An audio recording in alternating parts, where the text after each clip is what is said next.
नमस्कार, मैं राजेश शर्मा और 7 इंडिया न्यूज में आपका स्वागत है।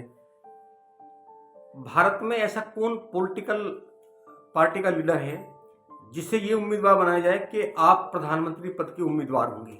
तो मुझे लगता है कि वर्तमान राजनीति में, वर्तमान परिवेश में हमारे देश में ऐसा कोई पॉलिटिकल लीडर नहीं होगा जिसे ये अच्छा ना लगता हो कि मैं देश के प्रधानमंत्री बनने का उम्मीदवार हूँ। ऐसा ही कुछ देश की राजनीति में होने जा रहा है। चूंकि 2024 की लोकसभा का लगभग बिगुल बज गया है, तमाम पॉलिटिकल पार्टियों ने अपने अपने धनुष्मान उठा लिए हैं और अधिकांश चूंकि सबसे ज्यादा अगर 2024 के चुनाव की रणभेरी सबसे आगे है तो रणभेरी बजाने वाले सबसे आगे भाजपा है। क्योंकि भाजपा सत्ता में भी है, कहीं किसी स्टेट में भाजपा की डबल इंजन की सरकार है, कहीं कहीं ट्रिपल इंजन की सरकार है। और मैं बता दूं कि अभी तक का इतिहास रहा है भाजपा का, जब से भाजपा का गठन हुआ है, भाजपा हमेशा ये तय करती है जो प्रतिद्वंदी दल हैं वो किस प्रत्याशी को सामने ला रहे हैं, उसके बाद में अपने प्रत्याशी पर दांव खेलते हैं। लेकिन इस बार ऐसा हुआ, ये भाजपा का ओवर कॉन्फिडेंस मानो या कहीं अंदरूनी कोई डर है। भाजपा ने एकाएक तमाम जो क्षेत्रीय दल हैं उनसे पहले अपने प्रत्याशी घोषित कर दिए हैं। एक लंबी सूची कई राज्यों की जारी कर दी है। चंद राज्य हैं, अगर उन्हें छोड़ दो, कुछ राज्य हैं, एक दो राज्य जैसे महाराष्ट्र है, महाराष्ट्र में अभी कोई तय नहीं किया गया। एक दो राज्य कोई ऐसा है जहां अभी सूची जारी नहीं की, लेकिन अधिकांश राज्य ऐसे हैं जहां 50% बीजेपी ने अपनी सूची जारी कर दी। हम उत्तर प्रदेश की बात करें तो उत्तर प्रदेश क्योंकि 80 लोकसभा सीटों वाला राज्य है, सबसे बड़ा सूबे है पूरे देश का, और उत्तर प्रदेश ही तय करता है कि देश की राजनीति में सत्ता पर कौन बैठेगा। तो चूंकि इस बार मैं बात कर रहा हूं एनडीए और आईएनडीए की, एक तरफ आईएनडीए है और एक तरफ इंडिया है आईएनडीए। तो इंडिया और आईएनडीए में आपस में टकराव है। हालांकि जो दल सत्ता में है, इंडिया अभी सत्ता में है और इंडिया से देश के प्रधानमंत्री नरेंद्र मोदी हैं, और नरेंद्र मोदी मंच से बोलते हैं, लगातार उनका अपना परसेप्शन है, 10 साल से लगातार वो देश के प्रधानमंत्री हैं। उससे पहले लगभग 12 साल गुजरात के मुख्यमंत्री रहे, और बीजेपी के लिए सबसे बड़ा चेहरा इस समय मोदी देश के प्रधानमंत्री हैं, फिर देश के गृह मंत्री। लंबी फेरिस्त है भाजपा में चेहरों की। लेकिन ये जो चुनाव है, इस चुनाव को लेकर बहुत जोड़ तोड़ चल रहा है और दोनों खेमों में बहुत ज्यादा डर है। ये अलग बात है कि एक तरफ 400 पार का नारा दिया जाता है और एक तरफ 200 पर रोकने का नारा दिया जाता है। लेकिन ये सब तो समय बताएगा, जब मतदान होगा, मतदान के बाद रिजल्ट आएंगे। लेकिन इस समय स्थिति ये है कि दोनों ओर सेनाएं हैं गठबंधन की, वो दोनों ओर अपने अपने दावे कर रही हैं। और इस समय जो सबसे बड़ा दांव है, क्योंकि उत्तर प्रदेश ऐसा स्टेट है जो देश की राजनीति को तय करता है। अगर देश के प्रधानमंत्री मोदी 2 बार रहे तो ये उत्तर प्रदेश का दम था, क्योंकि 2014 में उत्तर प्रदेश 80 सीटों वाला उत्तर प्रदेश 73 सीट भाजपा को दे देता है। जब 2019 आता है तो 19 में अभी जो एनडीए होती है, तो एनडीए में भी 65 सीट एनडीए को उत्तर प्रदेश देता है, और इसके बल पे मोदी जी प्रधानमंत्री बनते हैं।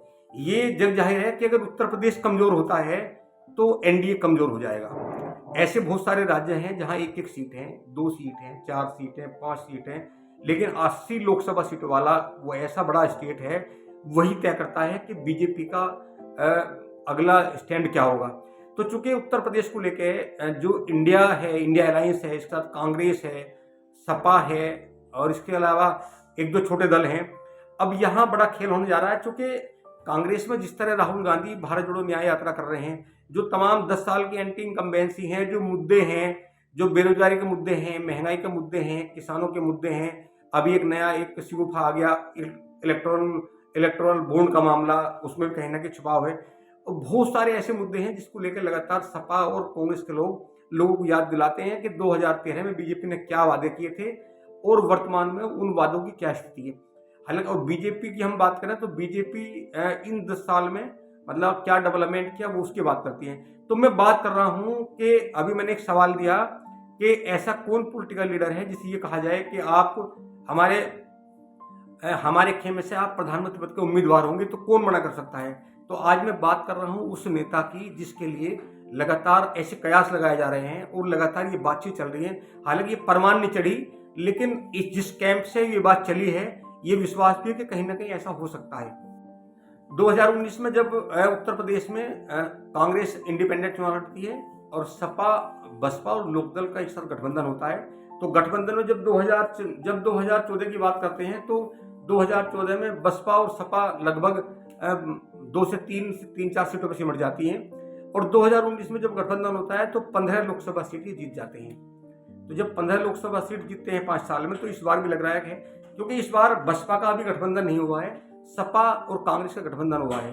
एक ये सुना जा रहा है कांग्रेस के कैंप से कि बसपा को इंडिया अलायंस में शामिल किया जाए, क्योंकि बसपा का इतना जो वोट बैंक है, जो उसका वर्चस्व है, बसपा का ये नहीं कि उत्तर प्रदेश में उसका वर्चस्व है। जब हम बसपा की बात करते हैं, बसपा सुप्रीमो मायावती की बात करते हैं, तो उन्होंने वो 4 बार उत्तर प्रदेश की मुख्यमंत्री रही और मुख्यमंत्री इंडिपेंडेंट गवर्नमेंट में भी रही। और इसके अलावा अगर हम बात करें तो उत्तर भारत की, तो चाहे उत्तरांचल हो, चाहे पंजाब हो, चाहे हरियाणा हो, चाहे दिल्ली हो, राजस्थान हो, चाहे मध्य प्रदेश हो, चाहे छत्तीसगढ़ हो, चाहे तेलंगाना हो, चाहे बिहार हो, चाहे झारखंड हो या दिल्ली हो, इन तमाम स्टेट जितने भी हैं, राज्य हैं, वहाँ बसपा सुप्रीमो का अपना वोट बैंक है। और मैं एक सूची दूंगा कि किस स्टेट में कितना कितना वोट बैंक बसपा सुप्रीमो का है। तो चूंकि 18 से 19% ऐसा वोट बसपा के पास है उत्तर प्रदेश में। जब मायावती गठबंधन करती गई दल से, तो 19 से 20% वोट वो अपने कब्जे में रखती है और ले जाती है, क्योंकि जब बसपा चलती है तो उसके साथ में दलित प्लस मुस्लिम होता है, और दलित प्लस मुस्लिम जब एक साथ चलता है तो 19 से 21% तक उसका अपना वोट बैंक होता है। और जब गठबंधन होता है दूसरे दल से, तो जो इनका वोट परसेंटेज है वो बढ़ जाता है।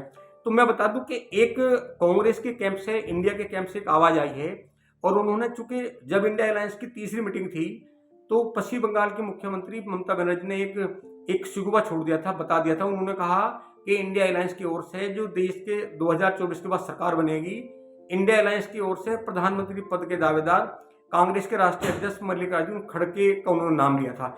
हालांकि इस नाम को लेकर बहुत सारे जो सहायक दल हैं, उन्होंने ये कहा था कि वो उनकी राय नहीं है, वो इंडिविजुअल ममता बनर्जी की राय हो सकती है। नीतीश कुमार ने भी इस पर सवाल उठाए थे, और भी कई नेताओं ने सवाल उठाए थे।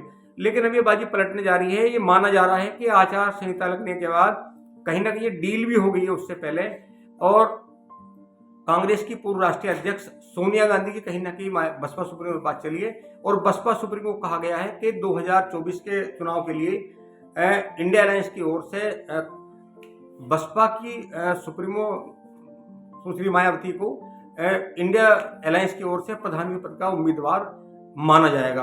और अगर ऐसा होता है तो हमें लगता है कि उत्तर भारत में, क्योंकि आज़ादी के 75 साल बाद आज तक देश में कोई प्रधानमंत्री दलित नहीं हुआ, और अगर 75 साल बाद कांग्रेस को ऐसा दांव खेलती है और किसी दलित महिला को एक दल की राष्ट्रीय अध्यक्ष और उत्तर प्रदेश की 4 बार मुख्यमंत्री मायावती को अगर कांग्रेस देश का प्रधानमंत्री के लिए प्रोजेक्ट करती है, तो मुझे लगता है कि उत्तर भारत में एक ऐसा वोट बैंक है जो कहीं ना कहीं बीजेपी को बहुत ज्यादा प्रभावित करेगा, क्योंकि मायावती देश की राजनीति में ऐसा नाम है, उसे इग्नोर नहीं किया जा सकता।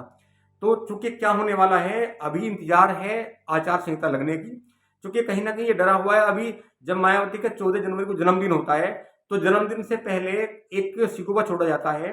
एक छत्रपाल सिंह उत्तर प्रदेश के राज्य के निर्माण निगम के एमडी होते हैं, 2007 से 12 तक वो एमडी होते हैं। और जब उत्तर प्रदेश में बहुत सारे स्मारक बनाए जाते हैं, तो लगभग 42 अरब का जो बजट था वो निर्माण निगम द्वारा किया जाता है। और एकाएक लगभग 13 साल बाद एजेंसी अचानक अब से 2 महीने पहले छत्रपाल सिंह के ठिकानों पर छापे मारती है। लखनऊ, मुंबई, नोएडा, गुड़गांव, दिल्ली, और छापा मार के क्या कार्रवाई करती है, उसे सार्वजनिक नहीं करती। तो कहीं ना कहीं माना जा रहा था कि जिस तरह दिल्ली में मनीष सिसोदिया, संजय सिंह और कई मंत्रियों को वहां ईडी ने गिरफ्तार किया, तो सीधे कोई नहीं था। जो तेलंगाना का एक नेक्सस था शराबियों का, उसके माध्यम से आरोप लगाया गया, उन्हें जेल भेजा गया। तो ये लगा कहीं ना कहीं बसपा के कैंप में कि कहीं ना कहीं एजेंसी बड़ा खेल कर सकती है। और अगर अभी बसपा सुप्रीमो ने गठबंधन की बात की, तो कहीं ना कहीं उन्हें घेर सकती है छत्रपाल सिंह के हवाले। छत्रपाल सिंह से कहला जा सकता है, क्योंकि रिटायर है, वो कह देंगे कि घोटाला हुआ था, वो उसमें गवाह बन सकते हैं, क्योंकि ईडी किन्ना की ढाल बनाती है, गवाह बनाती है, गवाह के बाद में कार्रवाई करती है। तो इसलिए अभी बसपा सुप्रीमो साइलेंट है। उन्होंने अपने जन्मदिन 14 जनवरी को कह दिया कि वो इंडिपेंडेंट चुनाव लड़ेगी, और अब देखना है कि 2024 में, मतलब 12 से 15 मार्च के बीच में आचार संहिता लग सकती है। उसके बीच क्या दांव खेल सकती है सोनिया गांधी? क्या सोनिया गांधी का ये ऑपरेशन भाजपा के चाणक्य पर भारी पड़ने वाला है? आप लगातार देखते रहिए सेव इंडिया न्यूज। नमस्कार, राजेश शर्मा। प्लीज आपसे रिक्वेस्ट है, आपको बेहतर लगे तो एक बार चैनल को सब्सक्राइब कीजिए, वीडियो को शेयर कीजिए और लाइक कीजिए। नमस्कार। राजेश साहब।